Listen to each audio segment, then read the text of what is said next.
Buen día, jóvenes. Continuamos con nuestras clases de control. En esta ocasión vamos a ver los sistemas de segundo orden. Esos sistemas ya los conocemos. Habíamos comentado que el orden depende de la derivada máxima que tengamos en nuestra ecuación. En este caso consideramos un sistema que tenga una derivada doble. ¿Dónde hemos visto ese tipo de sistemas? Bueno, lo hemos visto en sistemas mecánicos y sistemas eléctricos. Sistema mecánico cuando tenemos una masa, en la cual esa masa es una aceleración, y si vemos que la aceleración es la doble derivada de una distancia, entonces ahí tenemos nuestra derivada doble. En el caso de sistemas eléctricos,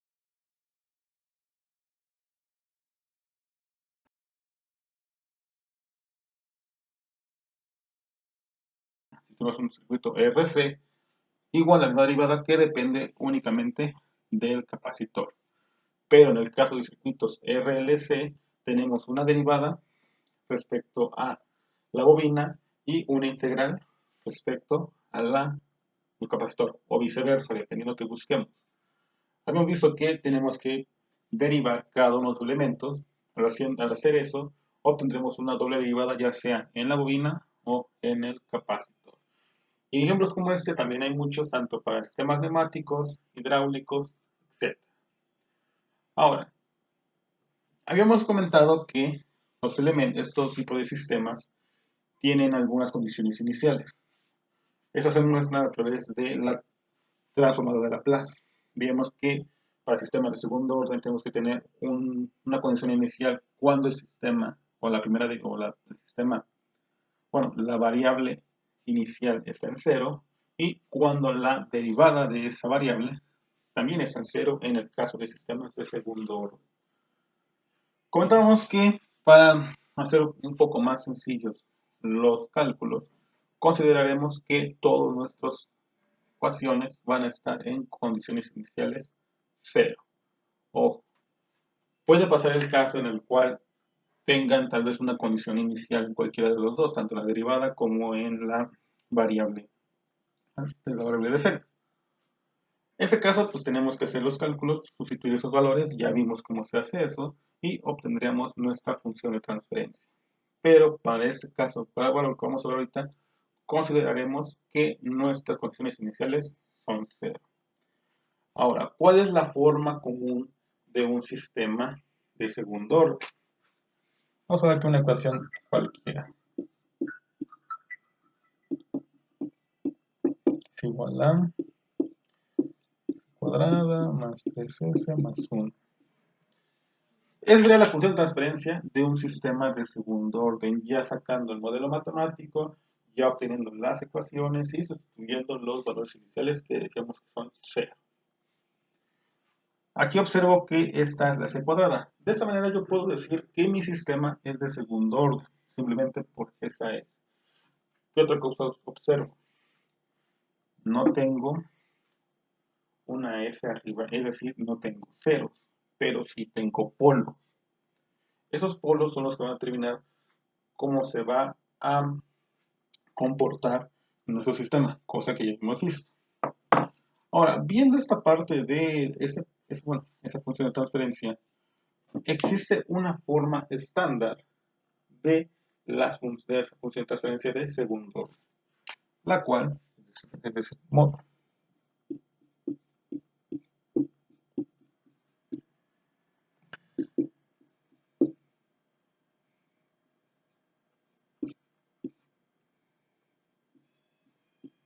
Vamos a ponerla un poquito más para acá para que no. Bueno, más para este lado del pizarrón. Pues entonces, ¿qué es nuestra salida? Que es nuestra XS sobre nuestra entrada, que es FS, va a ser igual a K por una omega n cuadrada, que va a estar dividiendo sobre S cuadrada más 2z, es una letra griega, omega n, S más omega n cuadrada. Esta es la forma estándar de una ecuación, bueno, de un sistema de segundo orden. ¿Qué es lo que observamos? Aquí son acá, una omega, y Z. ¿Qué representa cada uno de estos?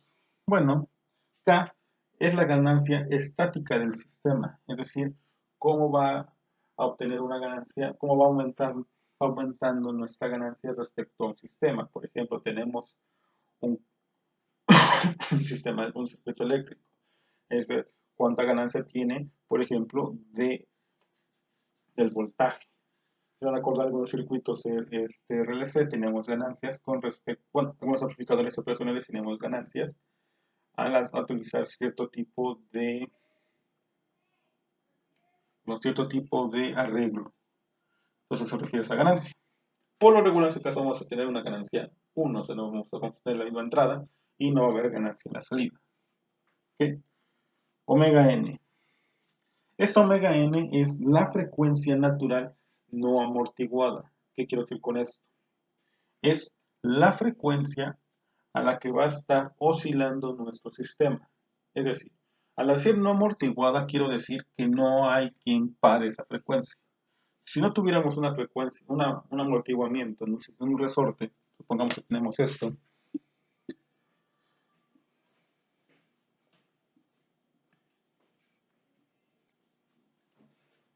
una masa y un resorte, yo jalo mi masa y la suelto. Supongamos que no existe fricción aquí abajo.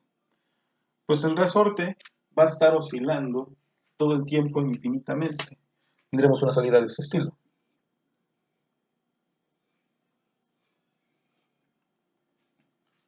Va a estar haciendo una onda. ¿Por qué? Porque no hay quien frene ese resorte. Entonces, esta frecuencia natural, no amortiguada, sería esta. La frecuencia a la que va a estar oscilando nuestro sistema. Bien. Y por último, tenemos lo que es Z. Z va a ser el factor de amortiguamiento. Es decir, qué tan rápido o qué tanto va a poder, digamos, no quitar esa oscilación a su sistema. Es decir, cuánto va a frenar. Regresamos a la parte del resorte. Físicamente el resorte si fuera un resorte ideal, con condiciones ideales, digamos que sería infinito, pero ese factor de amortiguamiento, digamos que es como el desgaste que tiene el sistema o el mismo resorte. Entonces, ese tipo de desgaste va a hacer que frene las oscilaciones de nuestro sistema. Y al final llegamos a nuestro valor deseado, en este caso que se pare el sistema. Muy bien, entonces teniendo esta ecuación y estos elementos ya vistos, tenemos cuatro posibles soluciones, o cuatro posibles casos. ¿Cuáles son? El primero es que Z valga 0, en el cual, como comentábamos, el sistema va a ser totalmente oscilatorio, es decir, va a estar oscilando, va a estar oscilando todo el tiempo, y no va a haber quien pare ese sistema. A menos que venga una fuerza externa y tú detengas este movimiento. Pero si se queda quieto, pues seguirá oscilando y oscilando. Segundo caso, donde Z va a estar entre valores de 0 y 1. Es decir, eso va a ser cuando el sistema sea subamortiguado.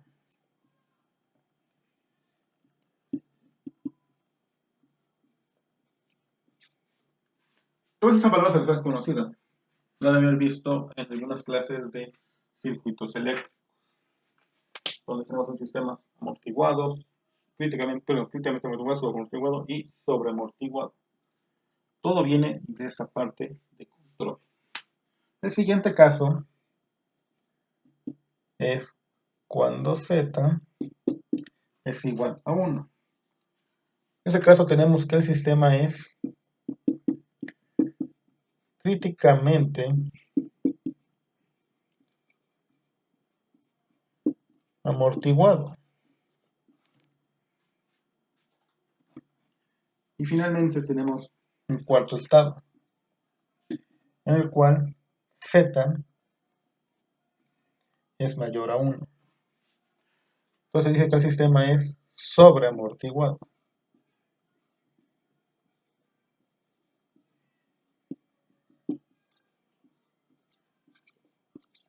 Entonces vemos que el que nos va a determinar qué tipo de sistema va a ser es Z, no tanto la frecuencia de amortiguamiento, digamos. La frecuencia puede estar moviéndose y moviéndose con una frecuencia muy alta, muy baja, pero el que realmente va a decir el comportamiento que va a tener ese sistema es Z. Entonces tenemos un sistema con Z0 que sea realmente oscilatorio, cuando Z es entre 0 y 1 que sea subamortiguado, cuando Z es igual a 1 que sería críticamente amortiguado, y cuando Z sea mayor a 1 que será sobreamortiguado. ¿Qué quiere decir con que sea sobreamortiguado, críticamente amortiguado y sobreamortiguado? Vamos a ver, tratar de dibujar una gráfica un poco más sencilla de qué sería un sistema sobre y críticamente. Muy bien, un sistema sobreamortiguado. Tenemos aquí nuestro diagrama. Un sistema sobreamortiguado, digamos, metemos una entrada de escalón, ya vimos que era entrada de escalón y qué efectos tiene. Entonces espero que lleguen a un valor de 1 con entrada de escalón. Entonces tengo un sistema sobreamortiguado en el cual Z está entre valores de 0 y 1. ¿Qué salida voy a tener? Tendría una salida de este estilo.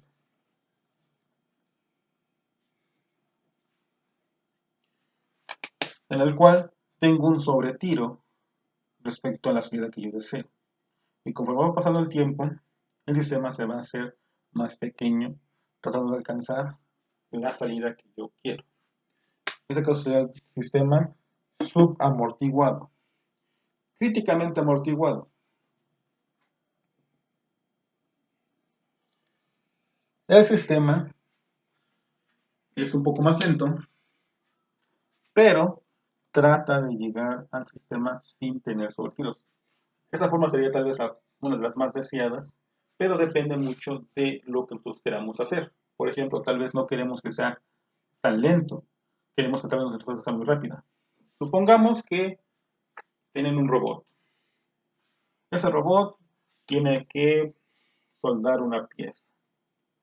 Entonces, tal vez a ustedes ese robot no les interesa que se tarde demasiado en llegar a donde ustedes quieren. Supongamos que va a agarrar una pieza. Para agarrar la pieza usando un sistema de control o ese mismo sistema, pues se tarda tal vez un segundo. Pero tal vez ustedes dicen, ¿sabes qué? Tengo mi sistema de control, me funciona para este tipo de robots y quiero implementarlo en otro robot.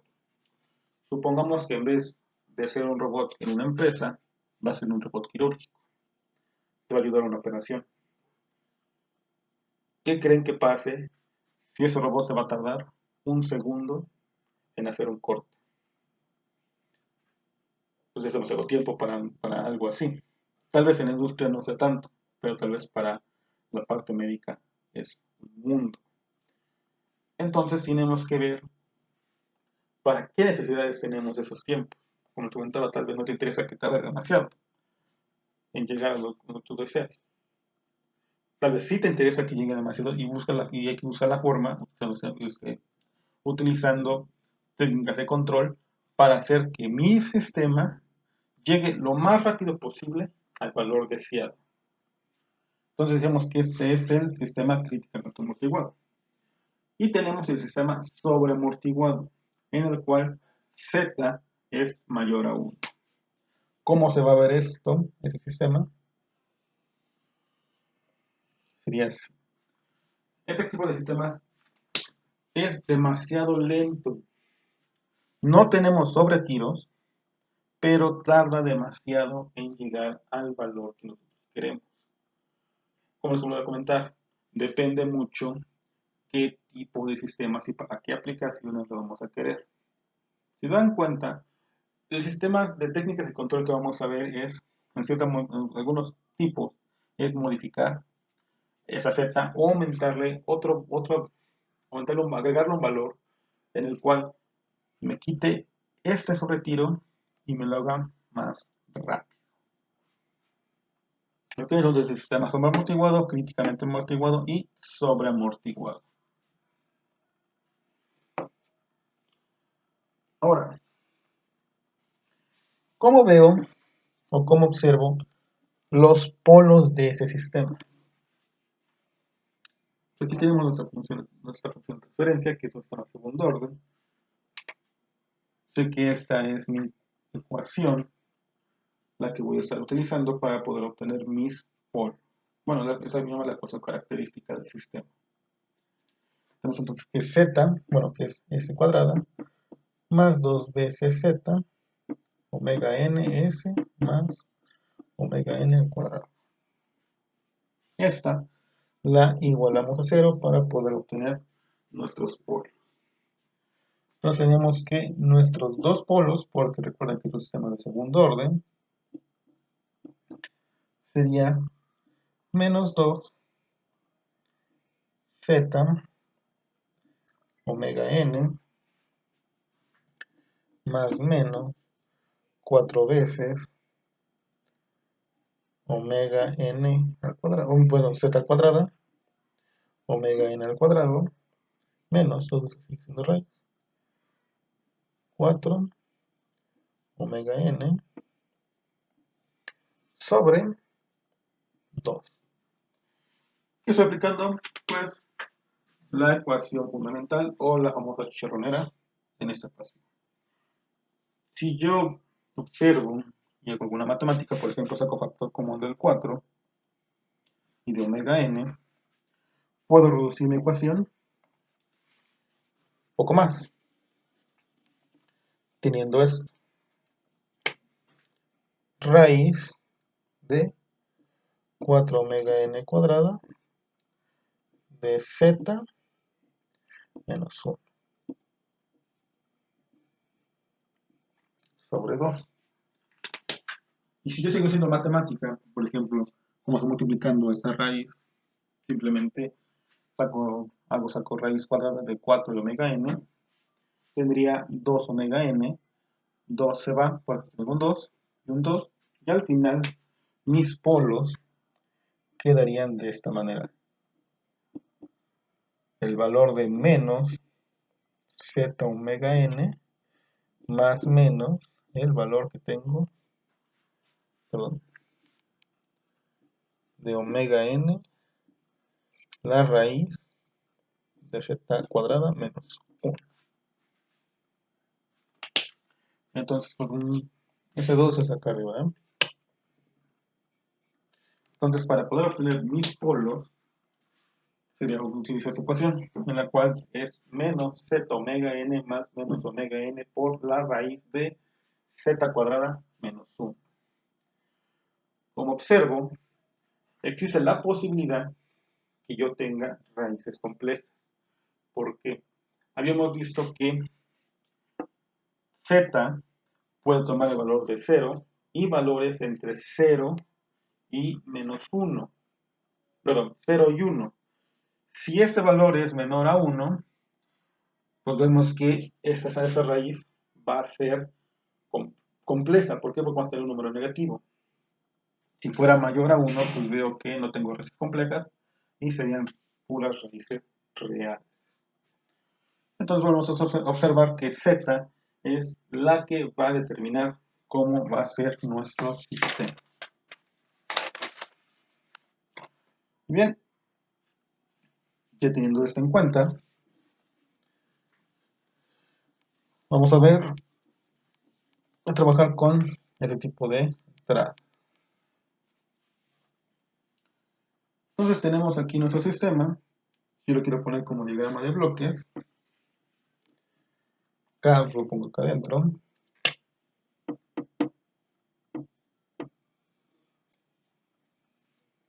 Tengo aquí FS, que va a ser mi entrada, y XDS, que va a ser mi salida. Entonces, para esos tipos, para ver cómo reacciona y cómo encontrar tanto mi entrada amortiguada, sobreamortiguada, críticamente amortiguada, y la oscilatoria, vamos a tener que nuestra entrada FDS va a ser una entrada escalón. Hemos dicho que la entrada escalón va a ser 1 sobre x. En ese caso puede ser 1 sobre ese que sea de escalón unitario, pero puede ser un escalón de cualquier valor, el cual vamos a llamar A. Ese A puedes tomar cualquier valor que queramos, es un escalón. Recuerden que el escalón es esto. Aquí llega el valor de A, saco el valor de A en un tiempo 0. Lo que ese es el valor de T. Ok, muy bien. Pues entonces vamos a ver los diferentes tipos de salidas que podemos tener.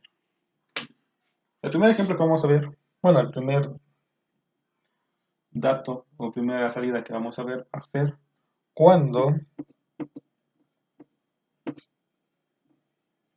z es igual a 0. Si vemos cómo obtenemos los polos,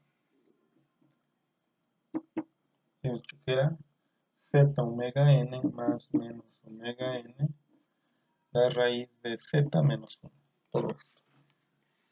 Si yo sustituyo el valor de z en esta ecuación, veo que aquí tengo el valor de 0. Aquí me quedaría 0 menos 1, es complejo. Por lo tanto, me quedaría que mis raíces serían más menos j omega n. ¿Por qué? Porque me quedaría omega n por raíz de menos 1. Recuerden que raíz de menos 1 las escribimos por j. Y recuerden que es más menos. Entonces tenemos una parte positiva y una parte negativa. Esas serían mis dos raíces.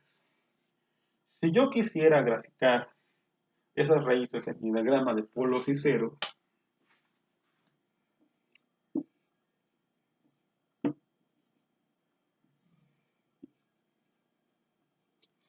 ¿qué voy a obtener? Pues simplemente dos raíces con el mismo valor, pero con signo diferente, y en la parte imaginaria, sin una parte real, solamente van a estar aquí. ¿Qué me va a indicar eso? Pues hemos dicho que el sistema va a ser completamente oscilatorio. No va a haber algo que lo pueda detener o llegue a la estabilidad. Va a estar oscilando. ¿Okay? Ahora, ¿cómo podemos ver eso o cómo llegamos a esa conclusión? Matemáticamente, pues puedo sustituir el valor de z0 en mi ecuación aquí arriba. Si yo hago eso, tengo que, tendría k omega n cuadrada sobre s cuadrada, solo se tendría 0, más omega n cuadrado. Pero recordamos que, bueno, eso sería nuestro valor si tuviéramos omega n, bueno, o es z cuadrada, que sería x de s sobre f de x. Pero vamos a ver cómo reacciona a una entrada de escalón. Entonces, este f de s lo paso para acá. Y recordando que es el valor de xa, tengo que, de a sobre s, que x sobre s va a ser igual a sobre x. Yo tengo que resolver esta ecuación a través de fracciones parciales para obtener una salida. Bueno, para poder obtener una fracción en la cual pueda ser transformada inversa. Resuelven esas función de transferencia, bueno, esas fracciones parciales, les tiene que quedar algo de ese estilo.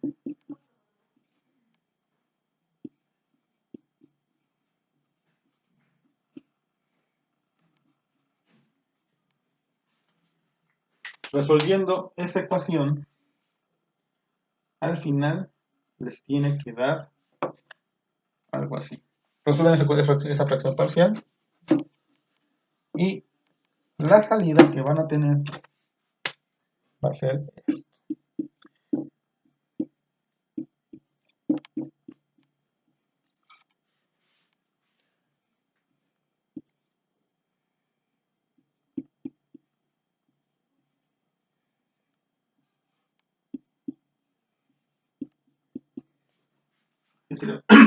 Esa sería la solución de nuestro sistema con ZC.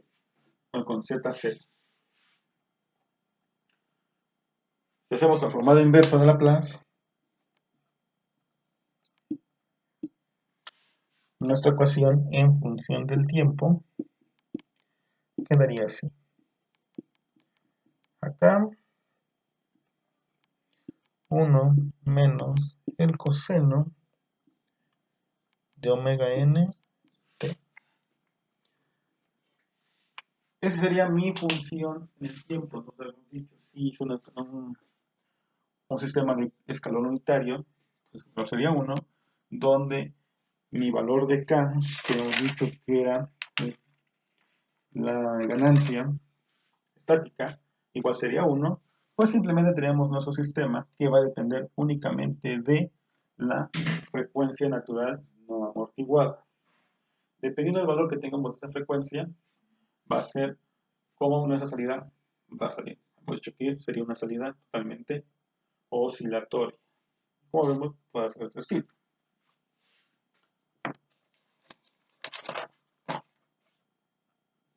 Bien, pasamos al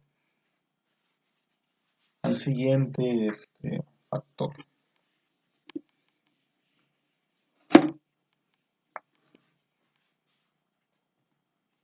El siguiente va a ser el sistema subamortiguado.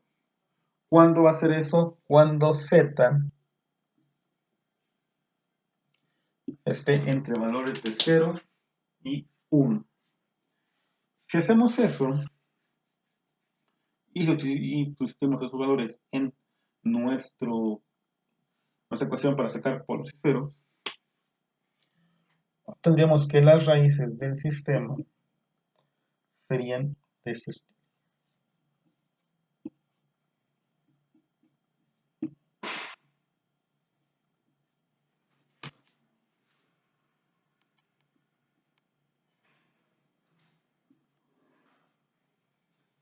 Sería esto. Menos z omega n más menos j, porque es un número imaginario, omega n raíz de 1 menos z cuadrada 1. Vemos que al sacar nuestro número imaginario, esta resta cambia de posición, poniendo 1 donde estaba z y z donde estaba el valor de 1. Entonces, de esta manera, puedo obtener las raíces. Ahora, todo este sistema, o toda esta ecuación que tenemos acá, de omega n y la raíz, la puedo llamar de otra manera. La puedo llamar omega d. Y omega d sería mi frecuencia natural amortiguada. Es decir, aquí sí hay un amortiguamiento, no como en esta. Esa es mi frecuencia natural, entonces es como la frecuencia a la que va a estar el sistema. Pero esta omega d sería mi frecuencia natural ya amortiguada. ¿Dónde dio ese amortiguamiento? Al colocar el valor de z que hemos dicho que era el factor de amortiguamiento. Ok. Entonces, al sacar el diagrama de polos y ceros de estas raíces, observo que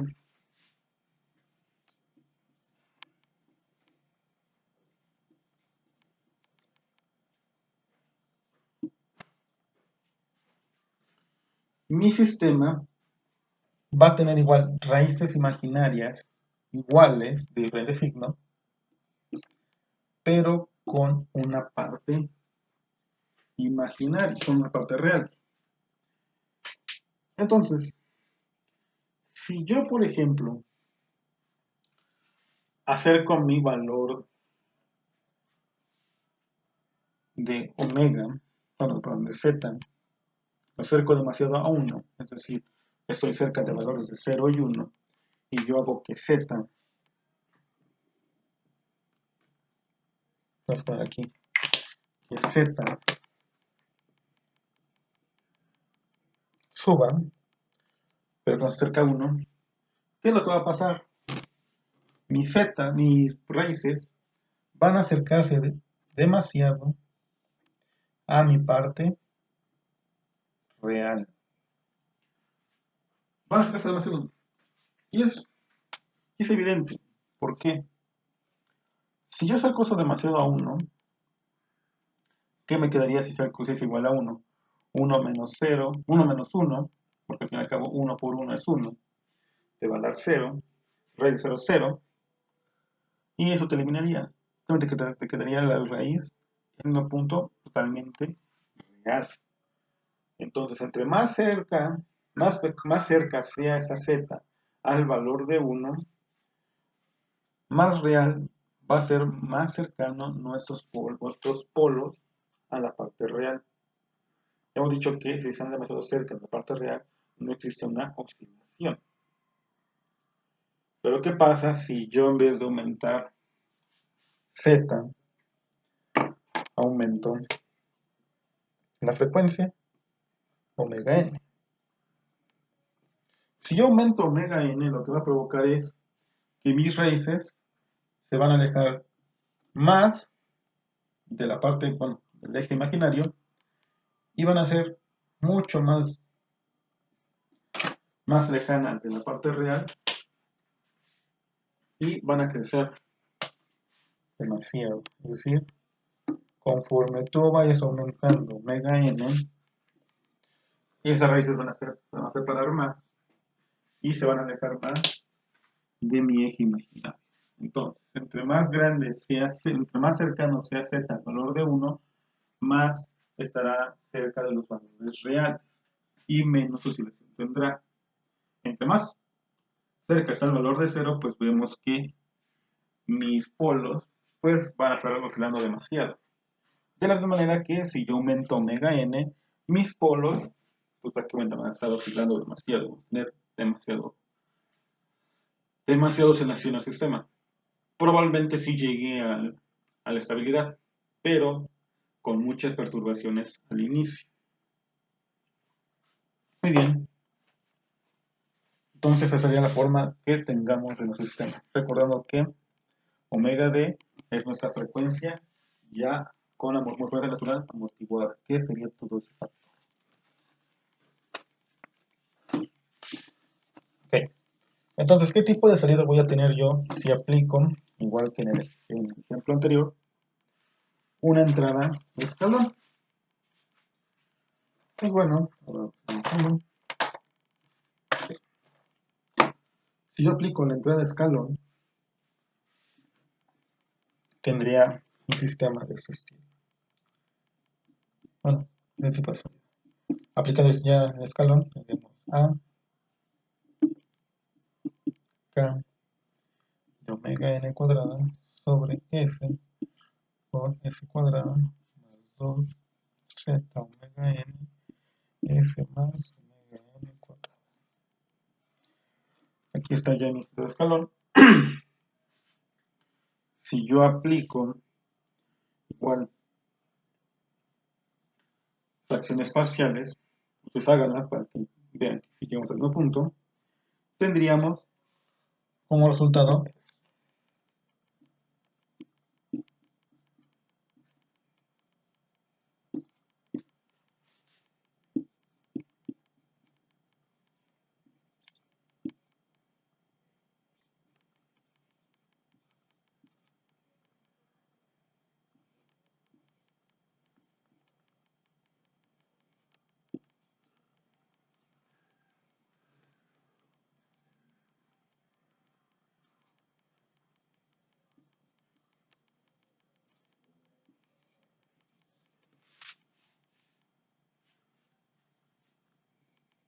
esto. Va a pasarlo por acá para que se vean.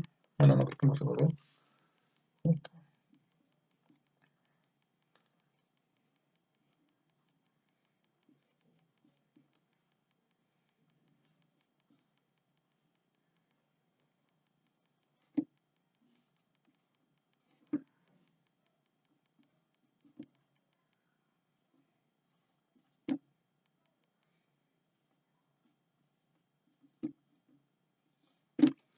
Bueno, aquí el último factor es omega d sobre s, bueno, paréntesis de s más omega z omega d cuadrada. Todo esto al cuadrado más omega d cuadrado. Si yo aplico transformada de Laplace, bueno, transformada inversa de Laplace a toda esta ecuación, obtendría finalmente esta ecuación en el dominio del,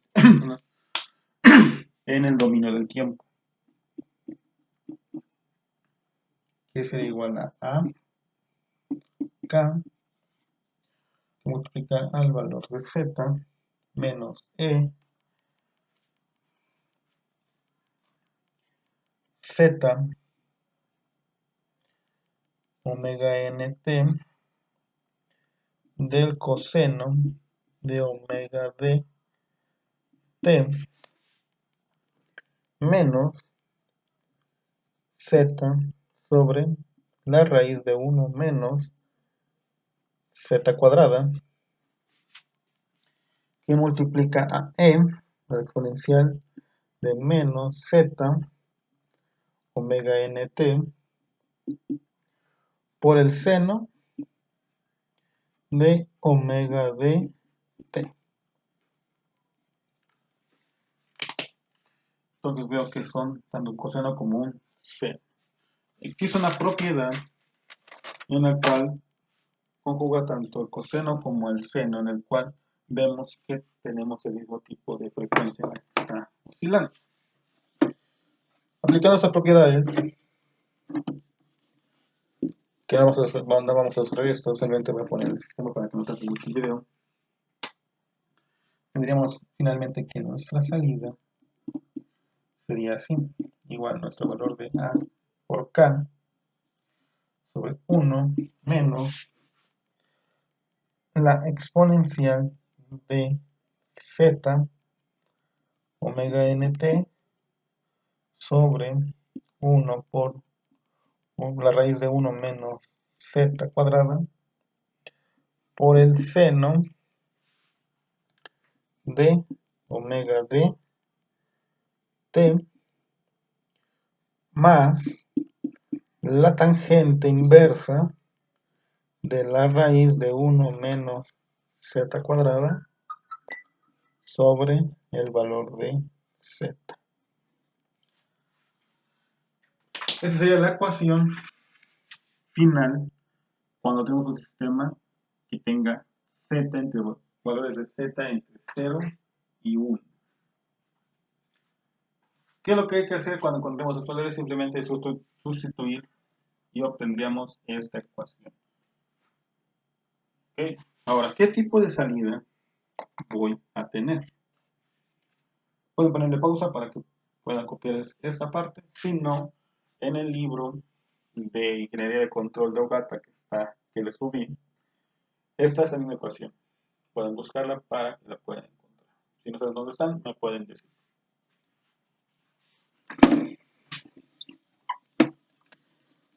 Entonces, ¿qué tipo de salida voy a tener? Hemos visto que era una salida un poco oscilatoria al principio, teniendo mi sobreamortiguamiento y finalmente llegando a la estabilidad. Vemos que tengo el valor de A.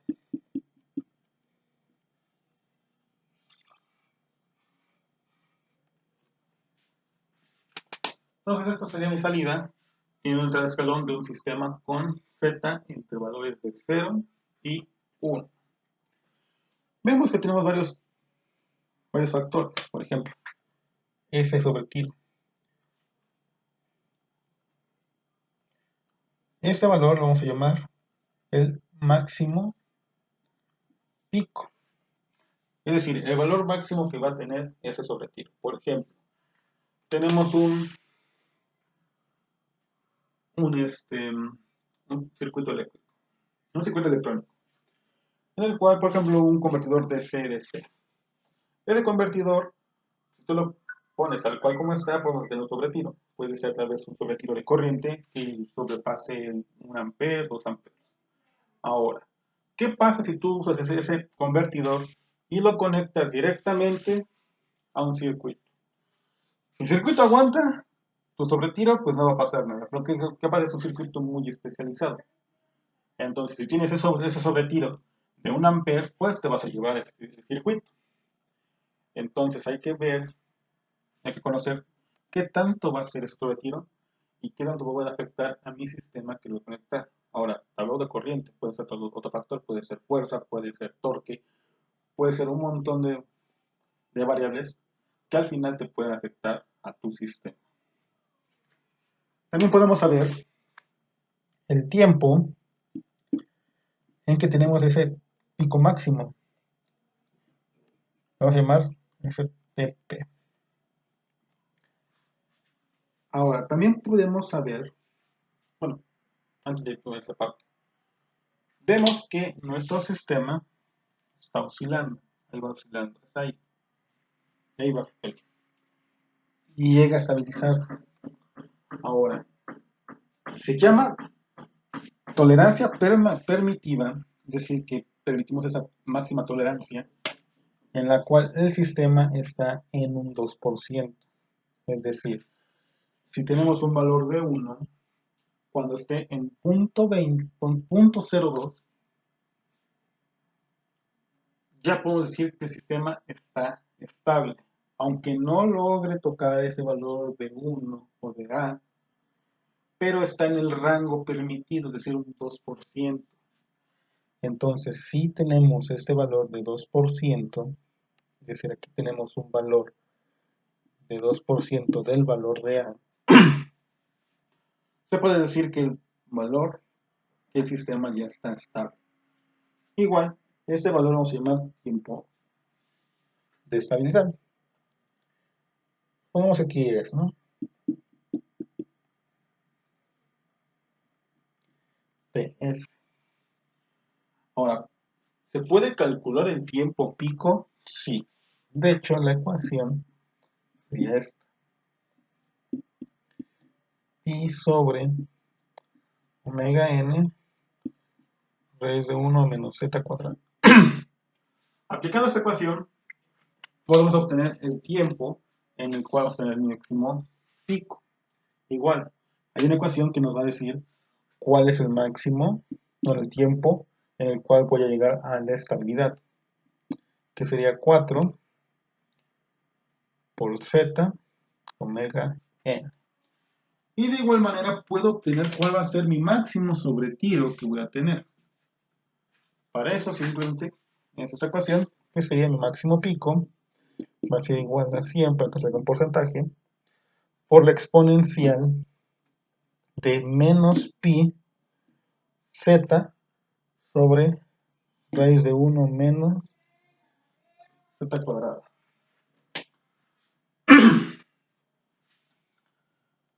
Con esta ecuación, z cuadrada ahí no es cúbica, z cuadrada. Z aquí arriba, esto es pi. Con esta ecuación puedo obtener el valor máximo que voy a tener en mi salida. Ojo, si observas usando pi, recuerden, para poder obtener estos valores es en radianes. Por favor, cuando hagan estos cálculos, coloquen su calculadora en radianes, si no, no van a tener la respuesta correcta. Igual en la parte de cosenos y senos. Todos esos valores son en radianes. Entonces, de esa manera, puedo obtener mis valores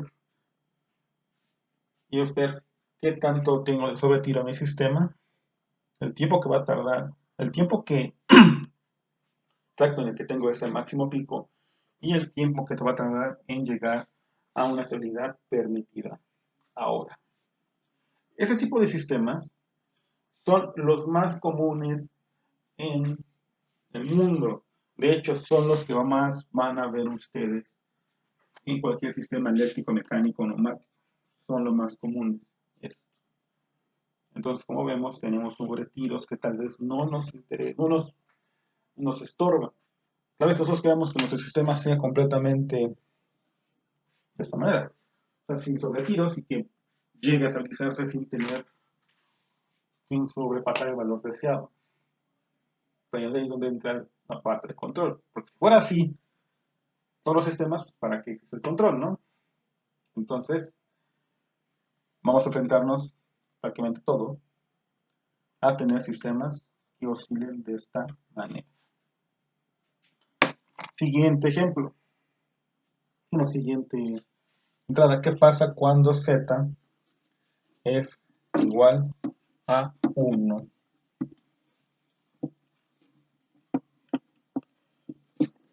Y tenemos eso.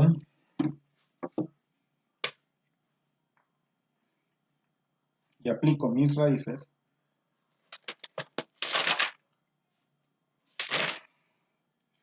Observo que la entrada sería z1 menos 2 igual a menos z omega n más menos omega n raíz de z cuadrada más menos 1. Si yo hago que z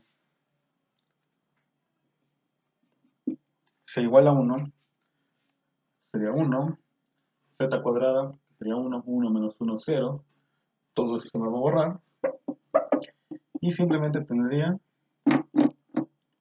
omega n, menos omega n. De esta manera observo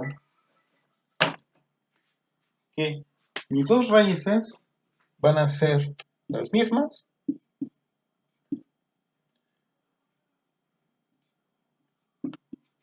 negativas y reales.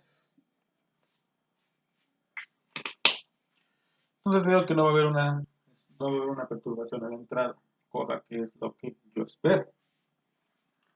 Si aplico esto, bueno, si sustituyo el valor de z en mi ecuación, de acá arriba, tengo que, ya con la entrada de escalón, sería xs igual a sobre s por k omega n cuadrada. Si ese es 1, observo que sería un binomio cuadrado perfecto. Entonces puedo sustituirlo así.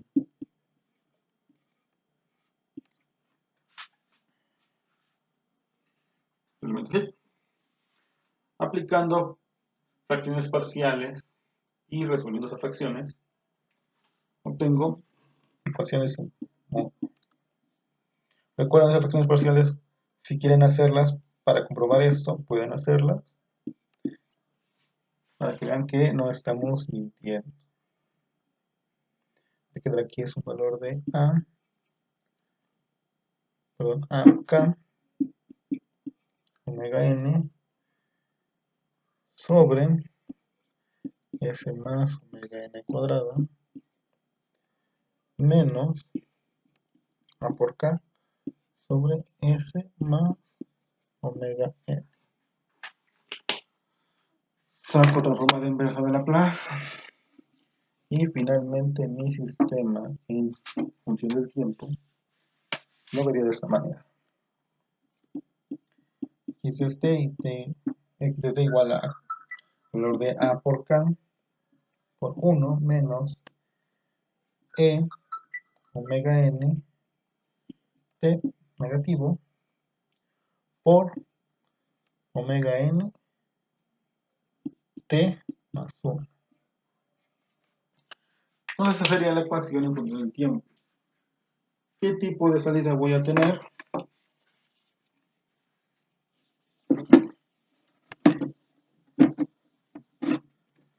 He dicho que una de ese estilo. Si no sobretiro, no sé el valor de A y un tiempo. Igual puedo sacar el tiempo en el cual llega la estabilidad, que sería el 0.2, en la cual tengo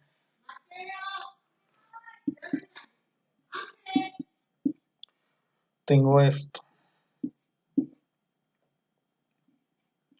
Entonces de esta manera puedo obtener el valor del 2% que es cerca a mi valor de A.